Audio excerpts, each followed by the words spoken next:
Aku nak masak mi segera ni. Kau nak sekali tak? Tadi kata nak check balance data phone kau. Yelah, nak tunggu kan lama. Sementara tunggu tu, aku masaklah mi jap. Wah, betul lama tu. Kau ni, kau dah cakap download je aplikasi Tonewall 2.0 ni. Kau nak check balance tu, tak sempat kelip mata. Buka je, terus nampak. Secepat dan semudah itu. Iya, lagi satu, voucher. Setiap kali aku top up, mesti dapat poin untuk voucher. Iya. Iya.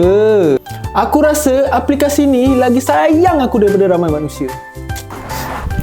Jangan risau. Disebabkan aku sayangkan kau lah aku nak masak mi segera ni. Tapi ni mi segera aku. Yang penting niat. Honestly, aplikasi ni simple je. Senang nak faham. Kalau kau nak try lah. Unless kau suka menunggu sambil masak mi segera. Tapi mi segera sendiri ni aku punya ni. Dah hujung bulan. Tapi